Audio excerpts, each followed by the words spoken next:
নমস্কার বন্ধুরা, কেমন আছো তোমরা? আশা করি তোমরা সকলে খুব ভালো আছো। সিম্পল ব্লগস উইথ অনুষা চ্যানেলে সকলকে স্বাগত জানিয়ে আজকে নিয়ে চলে এসেছি আরও একটা নতুন ভিডিও। তবে আজকের কোনো ব্লগ ভিডিও নয়, সেটা তোমরা দেখে নিশ্চয়ই বুঝতেই পারছো। আজকে নিয়ে চলে এসেছি একটা রেসিপি ভিডিও। তো দেখে নিশ্চয়ই এতক্ষণে বুঝতে পেরে গেছো কী রেসিপি। তো চলো রেসিপিটা শুরু করা যাক। তো বানাবো আজকে নিরামিষ আলুর দম। তার জন্য আলুগুলোকে আমি সিদ্ধ করে নিয়েছি আগে, আর এখানে নিয়েছি টমেটো, ক্যাপসিকাম ও ধনেপাতা কুচিয়ে নিয়েছি। ব্যাস এইটুকুই আমার জিনিসপত্র লাগবে, আর বেশি কিছু লাগবে না। তো প্রথমেই কড়াইটা বসিয়ে দিয়েছিলাম এবং কড়াইতে সর্ষের তেল গরম করে নিয়েছি। তার মধ্যে আমি সিদ্ধ করে রাখা যে আলুগুলো আছে, আলুগুলো আমি ভেজে নিচ্ছি ভালো করে। আর প্রেশার কুকারে আমি একটা সিটি দিয়ে আর নুন দিয়ে আলুগুলো সিদ্ধ করে নিয়েছিলাম খোলা শুদ্ধ। তারপরে সিদ্ধ করার পর খোলাগুলো ছাড়িয়ে নিয়েছিলাম। এখন শুধুমাত্র তেল দিয়ে, আমি এতে নুন হলুদ কিছুই দিইনি, কড়াইতে শুধু তেল দিয়ে আলুগুলো ভেজে নেব। তো আলুগুলো ভেজে নিয়ে আমি ফিরে আসছি।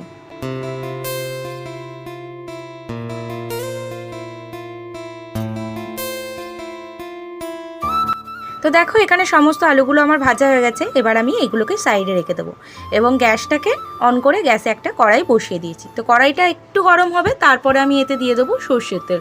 রান্নাটা আমি ওই সর্ষের তেলে করছি। তো সর্ষের তেলটা একটু গরম হলে আমি এর মধ্যে ফোড়নগুলো অ্যাড করব। কড়াইতে ভালো করে সর্ষের তেলটা লাগিয়ে নিলাম যাতে মশলাটা কড়াইয়ের গায়ে লেগে না যায়।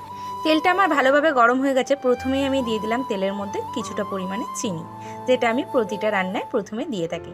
তো এবার ফোড়নের জন্য কী কী রেখেছি সেইগুলো তোমাদের দেখিয়ে দিই এবং সেগুলো দিয়ে দেবো। আর চিনিটা একটু মেল্ট হয়ে যাবে, তারপরেই আমি সমস্তটা এতে অ্যাড করব। তো দেখো ফোড়নের জন্য এখানে নিয়েছি গোটা জিরে, তেজপাতা, শুকনো লঙ্কা এবং গোটা গরম মশলা, লবঙ্গ, এলাচ ও দারচিনি। এলাচগুলোকে একটু ফাটিয়ে নিয়েছি। সমস্ত মশলাগুলো আমি দিয়ে দিলাম ভাজার জন্য। এইগুলো একটু ভাজা হয়ে গেলে এ থেকে ভালো একটা স্মেল বেরোলে তখন আমি যে ক্যাপসিকাম ও টমেটোগুলো কুচিয়ে রেখেছিলাম সেইগুলো আমি তেলের মধ্যে দিয়ে দেবো এবং ভালোভাবে ভেজে নেব যতক্ষণ না টমেটোটা গলে যায়।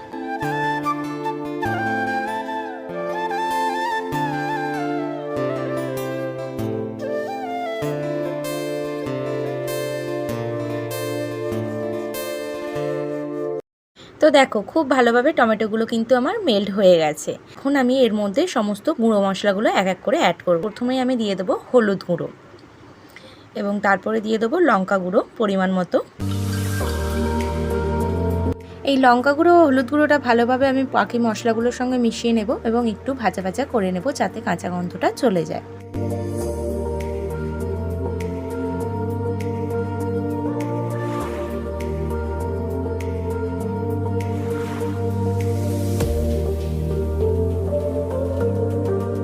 বেশ কিছুক্ষণ নেড়েচেড়ে মশলাটা ভেজে নেওয়ার পর এই পর্যায়ে আমি এতে দিয়ে দেবো জিরে গুঁড়ো এবং এটাও ভালোভাবে পুরো মশলাটার সঙ্গে মিশিয়ে নেব এবং একটু নেড়েচেড়ে ভেজে নিয়ে কিছুক্ষণ মশলাটা কষানোর জন্য ছেড়ে দেবো যতক্ষণ না তেল ছাড়ে।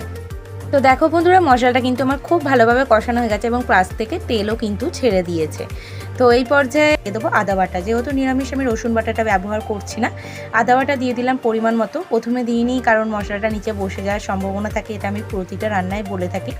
তো তাই জন্য প্রথমে আদা বাটাটা দিইনি। তো আদা বাটাটা দিয়ে ভালোভাবে বাকি মশলাগুলোর সঙ্গে মিশিয়ে একটু নেড়ে চেড়ে ভেজে নেবো, কাঁচা গন্ধটা যাওয়া পর্যন্ত অপেক্ষা করব। তো বেশিক্ষণ লাগে না আদার কাঁচা গন্ধটা যেতে। তো বেশ কিছুক্ষণ নাড়াচাড়া করে আদাটাও ভেজে নিলাম। তো এই পর্যায়ে দিয়ে দেবো একটু গরম মশলা। তো ওপর থেকে গরম মশলা গুঁড়ো ছড়িয়ে দিয়ে সেটাও একটু ভেজে নিচ্ছি এবং পাশ থেকে দেখো তেল ছেড়ে দিয়েছে, সেটা কিন্তু তোমরা দেখতেই পাচ্ছ। তো এই পর্যায়ে আমি যে একটা বাটনা এখানে করে রেখে দিয়েছিলাম, এর মধ্যে আছে চারমগজ ও কাজু বাদাম বাটা। একটু পাতলা হয়ে গেছে মিক্সিতে যেহেতু বেটেছিলাম। তো এই মিক্সিংটা দিয়ে দিলাম। এতে কিন্তু আলুর দমের টেস্টটা ভীষণই ভালো হয়।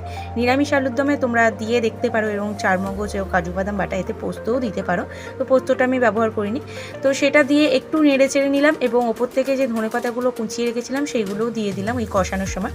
তো দেখো মশলাটা খুব ভালোভাবে আমার কষানো হয়ে গেছে এবং তেলও ছেড়ে দিয়েছে।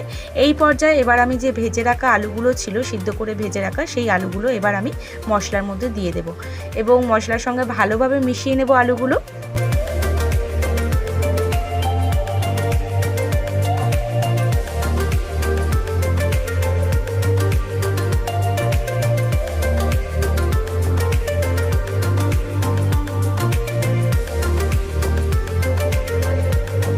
তো মশলাটার সঙ্গে আলুগুলো বেশ কিছুক্ষণ কষিয়ে নিয়েছি এবং অল্প এবার আমি একটু জল দিয়ে দেবো। অল্পই দিয়েছি, আরও কিছুটা জল অ্যাড করব। তো আগে অল্প দিয়ে এটার সঙ্গে আরও কিছুক্ষণ আমি আলুটা কষিয়ে নেব, কারণ নিচে না হলে বসে যাচ্ছিলো, নাড়তে অসুবিধা হচ্ছিলো, সেই কারণে আমি অল্প পরিমাণে জলটা অ্যাড করলাম। তো এবার দিয়ে দেবো এতে পরিমাণ মতো নুন, এবং নুনটা খুব ভালোভাবে পুরো আলুর দমটার সঙ্গে আমি মিশিয়ে নেব। আরও লাগলে কিছুটা শেষে নুন দেবো, এখন সেরকম বেশি দিলাম না, কারণ আলুটা যখন আমি সিদ্ধ করেছিলাম নুন দিয়েই সিদ্ধটা করেছিলাম। টেস্ট করার পর আবার আমি নুনটা অ্যাড করব যদি লাগে। তো আরও বেশ কিছুক্ষণ আমি মশলাটার সঙ্গে কষিয়ে নেব, যতক্ষণ না তেলটা উপরে ভেসে ওঠে। তো দেখো আলুর দমের উপরে কিন্তু তেলটা ভেসে উঠেছে এবং কালারটা কতটা সুন্দর এসছে দেখেছো। তো এই পর্যায়ে আমি আরও কিছুটা জল অ্যাড করে দেবো। যে জায়গাটার মধ্যে আমি আলুগুলো ভেজে তুলে রেখেছিলাম সেইটাই একটু ধুয়ে নিয়ে সেই জলটা আমি এর মধ্যে দিয়ে দিলাম, এবং এটাকে আরও বেশ কিছুক্ষণ আমি রান্না হতে দেবো, যাতে আলুটার মধ্যে আরও ভালোভাবে মশলাটা চলে যায়। এবং এটা কিন্তু আমি চাপা দেব না, কারণ চাপা দিলে এতে যেহেতু চারমগজ দেওয়া আছে নিচেটা বসে যেতে পারে, তাই আমি চাপা না দিয়েই কিন্তু এটাকে আরও কিছুক্ষণ রান্না করব। দেখো বন্ধুরা, এই পর্যায়ে কিন্তু আমার আলুর দমের গ্রেভিটা ঠিক হয়ে গেছে। তো আর যে কটা ইনগ্রিডিয়েন্টস আছে যেগুলো দেওয়ার বাকি আছে সেগুলো আমি দিয়ে দেব। ওপর থেকে দিয়ে দিলাম কিছুটা পরিমাণে চিনি ছড়িয়ে দিলাম, এবং যে বাকি ধনেপাতা কুচিগুলো আছে আমি পুরোটা তখন কষানোর সময় দিইনি, অল্প একটু রেখে দিয়েছিলাম, সেটা উপর থেকে দিয়ে দিলাম, এবং দিয়ে দেবো অল্প একটু গরম মশলা গুঁড়ো উপর থেকে ছড়িয়ে। ব্যাস, আর কিচ্ছু কিন্তু আমার দেওয়ার নেই। ব্যাস, এইগুলো দেওয়ার পরেই আমি কিন্তু খুব ভালোভাবে আলুর দমটা মিশিয়ে নেব। আলুর দমটা কিন্তু প্রায় আমার রেডি হয়েই গেছে। যেহেতু গরম মশলাটা দিয়েছি তাই গরম মশলার কাঁচা গন্ধটা যাওয়ার জন্য 5টা মিনিট আমি একটু লো ফ্লেমে দিয়ে একটু আলুর দমটা ফুটিয়ে নেব।